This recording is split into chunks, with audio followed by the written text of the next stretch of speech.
Hello dear student, मैं sir Rupesh Kachhawa. बच्चों, जैसा कि मैंने आपको कल अनाउंस किया था कि हम एक नई प्लेलिस्ट जनरेट करने वाले हैं जिसका नाम है super short tricks for chemistry. ठीक है, इसका ही हम एक पार्ट लेके आए हैं आज आपके सामने जिसका नाम है हाइब्रिडाइजेशन यानी कि संकरण। अब बच्चों, हाइब्रिडाइजेशन कैसे होता है, किस किस फॉर्म में इसको देखते हैं, ये तो हम बात करेंगे डिटेल्स में जब इसके बारे में पढ़ेंगे। लेकिन जैसा कि आपने हेडलाइन मेरी देखी है, देख लोगे आप लोग कि super short tricks in chemistry. ठीक है, तो हम इसमें सिर्फ ट्रिक्स के बारे में पढ़ेंगे जो मैं आपको बताऊंगा। ठीक है, इसमें आप 5 मिनट से भी कम समय के अंदर आप किसी भी मॉलिक्यूल में हाइब्रिडाइजेशन उसका निकाल सकते हैं। ठीक है, तो सबसे पहले अपन शुरू करते हैं। हाइब्रिडाइजेशन के अंदर बच्चों हम लेते हैं इलेक्ट्रॉन डेंसिटी को। किसको लेते हैं बच्चों? इलेक्ट्रॉन डेंसिटी को। ठीक है, इसको हिंदी में बोलते हैं बच्चों इलेक्ट्रॉन घनत्व को। ठीक है, इलेक्ट्रॉन घनत्व को। ठीक है, अब यहाँ पे देखो इलेक्ट्रॉन डेंसिटी यानी इलेक्ट्रॉन घनत्व किस किस फॉर्म में हमारे पास होता है केमिस्ट्री के अंदर। तो वो होता है बच्चों हमारे पास सिंगल बॉन्ड में, ठीक है, डबल बॉन्ड के रूप में हो सकता है, एक ट्रिपल बॉन्ड के रूप में हो सकता है, या फिर हो सकता है वो लोन पेयर के फॉर्म में यानी कि एकाकी इलेक्ट्रॉन युग्म। ठीक है, तो ये 4 टाइप्स की हमारे पास क्या होती है बच्चों? इलेक्ट्रॉन डेंसिटी होती है। 4 टाइप्स की बच्चों क्या होती है हमारे पास? इलेक्ट्रॉन डेंसिटी होती है। अब याद रखना बच्चों, संकरण जब यानी हाइब्रिडाइजेशन जब भी हम निकालते हैं तो हम केवल दो चीजों को ही काउंट करेंगे। एक हम काउंट करेंगे सिग्मा बॉन्ड को, sigma bond plus lone pair. बस ये दो ही चीज हमें देखनी है। ठीक है, सिग्मा बॉन्ड और लोन पेयर। अब आप बोलेंगे सर ऊपर तो आपने 4 इलेक्ट्रॉन डेंसिटी लिखी है लेकिन नीचे आप बोल रहे हो केवल सिग्मा बॉन्ड और लोन पेयर लेंगे। हाँ, तो यहाँ पे तो बच्चों सिग्मा बॉन्ड तो केवल वो सिंगल बॉन्ड को कहते हैं, लेकिन सर आपने तो यहाँ डबल और ट्रिपल भी ले रखा है, इससे हम क्या समझे? तो बच्चों एक चीज हमेशा ध्यान रखना, यहाँ पे मैं साइड में यहाँ लिख देता हूँ मैं कि एक डबल बॉन्ड में 1 डबल बॉन्ड, ठीक है, एक डबल बॉन्ड में एक सिग्मा होता है और एक पाई होता है। ठीक है, एक सिग्मा बॉन्ड होगा और एक कैसा बॉन्ड होगा बच्चों? पाई बॉन्ड होगा। ठीक है, और एक ट्रिपल बॉन्ड में अगर अपन ट्रिपल बॉन्ड की बात करें या 3 बंध की बात करें तो इसमें क्या होगा बच्चों? एक सिग्मा होगा और 2 पाई होंगे। ठीक है, एक सिग्मा और 2 पाई होंगे। ठीक है, अब संकरण हम कैसे निकालेंगे? तो संकरण निकालने के लिए हमें पहले इलेक्ट्रॉन डेंसिटी देखनी है। ठीक है, और संकरण के लिए हमें क्या चाहिए? Sigma bond plus lone pair. ठीक है, अगर मान लो कोई स्ट्रक्चर में डबल बॉन्ड आ रहा है तो डबल बॉन्ड के अंदर भी एक सिग्मा हमको लेना है। ठीक है, और ट्रिपल बॉन्ड आ रहा है तो उसके अंदर भी एक सिग्मा हमें लेना है। ठीक है, अब मैं आपको लेके चलता हूँ सीधा डायरेक्ट स्ट्रक्चर पे। ठीक है, स्ट्रक्चर पे जाने से पहले बच्चों 4 टाइप हमारे पास जो ऑर्बिटल है हम उसके टाइप्स पढ़ लेते हैं। हमारे पास जो ऑर्बिटल्स हैं वो किस किस टाइप के होते हैं? एस पी में 3 होते हैं, p x p y p z. ठीक है, डी में भी 5 होते हैं बच्चों। डी में कितने होते हैं? 5 है, d x y d y z d z s d x square y square and d z square. ठीक है, तो ये तो हमारे पास हो गए ऑर्बिटल जिसको हमें यूज में लेना है। ठीक है, अब इसको पहले आप नोट कर लो पहले अच्छे से। ठीक है बच्चों, तो मैंने आपको क्या बताया कि हमें हाइब्रिडाइजेशन में क्या लेना है? Sigma bond plus lone pair लेना है। अब मैं आपको मॉलिक्यूल की स्ट्रक्चर बताता हूँ। ठीक है, फिर हम देखेंगे कि इनमें हाइब्रिडाइजेशन हम कैसे निकाल सकते हैं। जैसे मान लीजिए CH4, जैसे मान लीजिए आपके पास पहले स्ट्रक्चर CH4, तो इसकी स्ट्रक्चर बनाओगे तो कार्बन 4 बॉन्ड बना सकता है ना? तो यहाँ पे देखो ये सिंगल बॉन्ड जो होता है वो सिग्मा बॉन्ड होते हैं, ये सिग्मा ये सिग्मा ये सिग्मा ये सिग्मा, यानी कि यहाँ पे कितने हो गए? 4 सिग्मा, यानी 4 इलेक्ट्रॉन डेंसिटी हमारे पास हो गई। तो वो एक S में चली जाएगी और 3 किस में चली जाएगी? P में। तो इसका हाइब्रिडाइजेशन क्या हो जाएगा? देखो 4 इलेक्ट्रॉन डेंसिटी थी, एक S में चलेगी और 3 P में चलेगी। ठीक है, तो इस टाइप की जो हमारे पास हाइब्रिडाइजेशन निकल के आएगा वो कैसा हो जाएगा? sp3। कैसा हो जाएगा? sp3, क्योंकि हमारे पास 4 इलेक्ट्रॉन डेंसिटी थी, एक हमने S में दी थी और 3 P में हमने दी थी। अब जैसे मान लो दूसरी मॉलिक्यूल की बात करूं तो वो NH3। क्या है बच्चों? NH3। अब यहां देखिए नाइट्रोजन में देखो एक सिग्मा एक सिग्मा एक सिग्मा, तीन तो सिग्मा है और एक क्या है लोन पेयर, यानी कि 4 इलेक्ट्रॉन डेंसिटी हो गई वापस से भाई, 3 सिग्मा है, 1 2 3 और एक लोन पेयर है। तो यानी कि यहाँ पे क्या हो गया, आपने कहा 4 इलेक्ट्रॉन डेंसिटी हो गई, तो फिर से एक एस में चले जाएंगे और 3 पी में इलेक्ट्रॉन डेंसिटी चली जाएगी। तो इसका हाइब्रिडाइजेशन भी क्या हो जाएगा बच्चों, sp3। ठीक है, इसको आप नोट करें।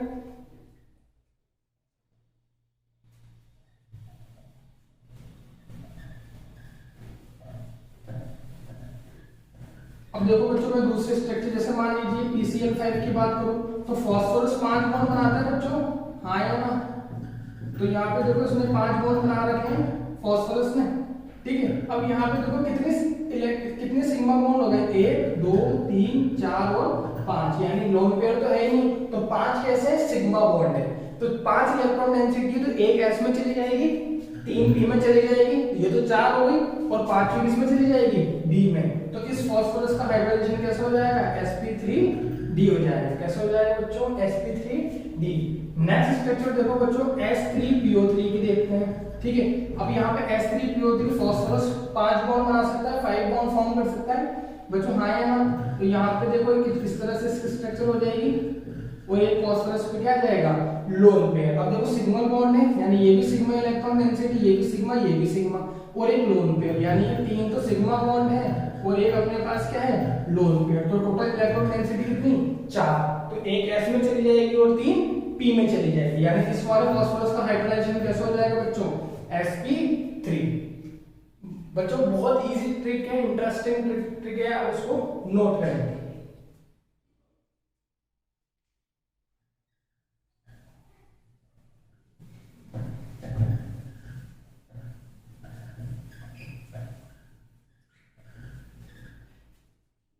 ठीक है बच्चा, अब देखो यहाँ पे अपने पास जो नेक्स्ट स्ट्रक्चर है, नेक्स्ट मैं जो बनाने जा रहा हूँ वो है आपके पास PCl3।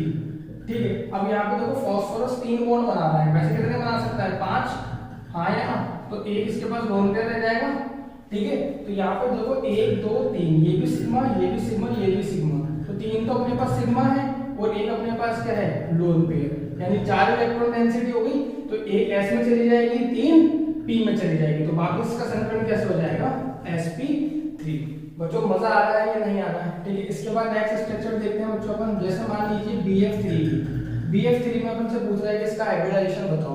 तो BF3 का हाइब्रिडाइजेशन कैसे बताएंगे, ये बोरोन है, ये फ्लोरीन है, ये फ्लोरीन है और ये फ्लोरीन है। ठीक है, तो तीनों इलेक्ट्रॉन डेंसिटी कैसी है, सिग्मा बॉन्ड के फॉर्म में है, हाँ या ना बच्चों। देखो ये भी सिग्मा ये भी सिग्मा ये भी सिग्मा, तो 3 इलेक्ट्रॉन डेंसिटी है, तो एक s में चली जाएगी और 2 p में चली जाएगी, तो संकलन आपका क्या हो जाएगा, sp2 हो जाएगा, हाँ या ना बच्चों। हाइब्रिडाइजेशन आपका कैसा हो जाएगा, sp2 हो जाएगा। इसको फटाफट से नोट करिए आप।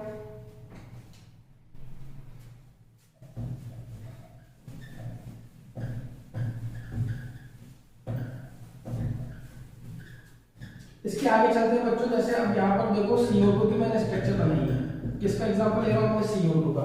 अब यहाँ पर देखो आप बोलोगे सर यहाँ तो डबल बॉन्ड है, तो यहाँ देखो मैंने आपको बताया एक डबल बॉन्ड में भी एक सिग्मा होता है, तो यानी कि यहाँ पे एक सिग्मा और ये भी एक सिग्मा, हाँ या ना बच्चों। तो 2 सिग्मा हो गए, तो 2 इलेक्ट्रॉन डेंसिटी होगी, तो एक s में चली जाएगी और एक p में चली जाएगी। तो इस कार्बन का हाइब्रिडाइजेशन कैसा हो जाएगा बच्चों, sp हाइब्रिडाइजेशन। कैसा हो जाएगा ये, sp हाइब्रिडाइजेशन। अब जैसे मान लीजिए ट्रिपल बॉन्ड वाला केस लेते हैं, एसिटिलीन को लेते हैं, यानी कि यहाँ पे क्या हो जाएगा, अब मैं बोलूं कि इस वाले कार्बन का हाइब्रिडाइजेशन निकालो, तो देखो एक ट्रिपल बॉन्ड में भी एक सिग्मा होगा, मैंने आपको बताया ना, एक ट्रिपल बॉन्ड में भी एक सिग्मा ये रहा और एक सिग्मा ये रहा। तो इस कार्बन के पास कितने सिग्मा है, 2, तो यानी कि एक s में चला जाएगा और एक p में चली जाएगी इलेक्ट्रॉन डेंसिटी। तो इस वाले कार्बन का संकलन क्या हो जाएगा बच्चों, sp हाइब्रिडाइज, ये कार्बन हो जाएगा, ये sp इसका संकलन हो जाएगा।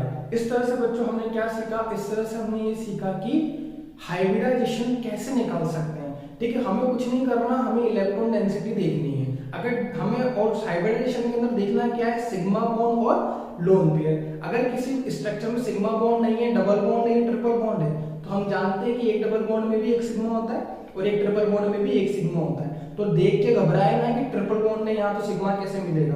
तो हमें याद रखना है कि ट्रिपल बॉन्ड के अंदर एक सिग्मा होता है, तो हमें हाइब्रिडाइजेशन के अंदर लेना क्या है, sigma bond plus lone pair. इस तरह से हमारे सारे क्वेश्चन बड़ी ही आसानी से हो जाएंगे बच्चों। हाँ या ना। अब यहाँ पे देखो बच्चों, हाइब्रिडाइजेशन में ना चार्ज से कोई फर्क नहीं पड़ता। जैसे मान लो एक स्ट्रक्चर आपको दूं मैं NH4+, अब हम क्या सोचते हैं कि चार्ज आ गया तो हाइब्रिडाइजेशन बदल जाएगा, ऐसा नहीं होता। हमें केवल इसकी स्ट्रक्चर बनानी है। देखो नाइट्रोजन से 4 हाइड्रोजन जुड़े हुए हैं और चारों सिग्मा बॉन्ड्स हैं, तो ये भी सिग्मा, ये भी सिग्मा, ये भी सिग्मा, ये भी सिग्मा, तो 4 अपने पास क्या होगा बच्चों, इलेक्ट्रॉन डेंसिटी क्या होगी, 4 इलेक्ट्रॉन डेंसिटी। तो एक S में चली जाएगी, हाँ या ना बच्चों, और 3 P में चली जाएगी। तो वापस से क्या हो जाएगा इसका हाइब्रिडाइजेशन, sp3 हाइब्रिडाइजेशन हो जाएगा। एक चीज बच्चों और, जितने भी क्वेश्चन है वो सारे आपके इस ट्रिक से बन जाएंगे, ठीक है। जितने भी आपके क्वेश्चन है, चाहे वो IIT से हो, JEE के हो, चाहे आपके नीट हो, ठीक है, किसी भी टाइप का आपका हाइब्रिडाइजेशन हो इस ट्रिक से निकल जाएगा। एक चीज और बच्चों, यहाँ पर देखना, जो भी मैंने हाइब्रिडाइजेशन बनाया है ये मैंने स्मॉल लेटर में लिखा है। कई टीचर क्या होता है कि इसको ऐसे लिखते हैं sp3, ठीक है। नहीं बच्चों, ये आपका 12th अगर आप बोर्ड के एग्जाम दोगे, ठीक है, तो 12th के अंदर आपका ये ठीक है वो सही कर देते हैं, जब कॉपी चेक एग्जामिनर जब आपकी कॉपी चेक करता है तो उसको करेक्ट कर देता है। लेकिन जब आप हायर एजुकेशन में जाओगे, आप कोई ऑनर्स या किसी अलग फील्ड में निकलोगे, तब यहाँ पर ये जो कैपिटल वर्ड के नंबर भी काट लिए जाते हैं। जो भी संकलन आपको लिखना है ना, वो हमेशा स्मॉल वर्ड में लिखना है। sp3, यहाँ पे देखो s भी मैंने स्मॉल लिखा है, p भी मैंने स्मॉल लिखा है, यहाँ पे हर जगह मैंने ऐसे स्मॉल बनाया है। तो जो भी अपन हाइब्रिडाइजेशन या संकलन लिख रहे हैं उसको स्मॉल लेटर के अंदर लिखना है, ठीक है। हाँ या ना बच्चों, पक्का? चलिए जी, अब यहाँ पर देखो मैं दूसरे मॉलिक्यूल की स्ट्रक्चर भी लेता हूँ। जैसे मान लीजिए आपको दिया गया है AlCl3, क्या दिया गया है, AlCl3, ठीक है। अब यहाँ पर देखना है बच्चों अपन को, यहाँ पे एल्यूमिनियम है, ये क्लोरीन के साथ बॉन्ड बना रहा है, 3 बॉन्ड बना रहा है, तो 3 सिग्मा इलेक्ट्रॉन डेंसिटी हो गई, ठीक है। सिंगल बॉन्ड है, सिंगल बॉन्ड है तो सिग्मा अपने पास बॉन्ड हो गए, ठीक है। तो 3 है तो एक S में चली जाएगी और 2 P में, यानी इसका संकलन क्या हो जाएगा, हाइब्रिडाइजेशन क्या हो जाएगा, sp2, है ना। देखो होना तो यही चाहिए, लेकिन होता ऐसा नहीं है। इसका दूसरा एग्जांपल मैं आपको देखूं, सीजियम डाइक्लोराइड, ठीक है। जैसे कि ये यहाँ पर आपके पास सीजियम हो जाता है और यहाँ पे क्लोरीन और यहाँ पे क्लोरीन, है ना। तो यहाँ पे देखो 2 सिग्मा बॉन्ड है, ये भी सिग्मा और ये भी सिग्मा, तो 2 इलेक्ट्रॉन डेंसिटी हो गई, एक S में चली जाएगी और एक P में, तो ये कौन सा हाइब्रिडाइज हो जाएगा, sp हो जाएगा। लेकिन ऐसा होता नहीं है। क्यों नहीं होता? क्योंकि हाइब्रिडाइजेशन, अब आप ध्यान से सुनिएगा, जो हाइब्रिडाइजेशन होता है यानी जो संकरण होता है वो केवल सहसंयोजक यौगिकों में बताया जाता है। यानी हाइब्रिडाइजेशन का जो कॉन्सेप्ट है वो ओनली फॉर होता है कोवलेंट कंपाउंड्स में, ठीक है। आयनिक कंपाउंड्स में नहीं देखने को ये मिलता है, ठीक है। जैसे कि यहाँ पर जो AlCl3 है ना, ये आयनिक कंपाउंड है, यहाँ पर जो सीजियम डाइक्लोराइड है ना, ये भी आयनिक कंपाउंड है, ठीक है। आयनिक कंपाउंड्स के अंदर संकरण नहीं निकाला जाता। क्यों नहीं निकाला जा सकता? क्योंकि आयनिक के अंदर ना क्रिस्टल होते हैं, ठीक है। जैसे आपने सुना होगा NaCl है, एक क्रिस्टलाइन सॉलिड है, क्रिस्टल ये ठोस है, तो यहाँ उसमें क्या होगा, Na के क्रिस्टल होंगे और Cl के क्रिस्टल होंगे, ठीक है। वहां पे एक धनायन और एक ऋणायन होता है, एक पॉजिटिव और एक नेगेटिव क्रिस्टल होता है, ठीक है। लेकिन कोवलेंट बॉन्ड के अंदर, यानी कोवलेंट कंपाउंड्स के अंदर, जिनके अंदर कोवलेंट बॉन्ड होता है, ठीक है ना, ध्यान से सुनिएगा, जिन कोवलेंट कंपाउंड्स के अंदर जिनके अंदर कोवलेंट बॉन्ड होता है, उसमें हम निकाल सकते हैं क्या, हाइब्रिडाइजेशन, ठीक है। तो बच्चों आज के लिए इतना ही। उम्मीद करता हूँ ये ट्रिक्स आपको समझ में आई होगी, अच्छे से आपने इसको एंजॉय किया होगा, ठीक है। बच्चों आप सारे कंपाउंड्स का हाइब्रिडाइजेशन निकाल लेंगे मात्र 5 मिनट से भी कम में, ठीक है। बस आपको करना है क्या, इलेक्ट्रॉन डेंसिटी काउंट करनी है। करनी कैसे मैंने बता दिया है, और ऑर्बिटल्स को लिख लेना है sp यानी P में 3 होते इसलिए मैंने 3 लिखे, D में 5 होते इसलिए मैंने वहां पर D को 5 बार लिखा है, ठीक है। और इलेक्ट्रॉन डेंसिटी उसमें फिलअप कर देनी है और आपका हाइब्रिडाइजेशन सेकंड में आ जाएगा, ठीक है बच्चों।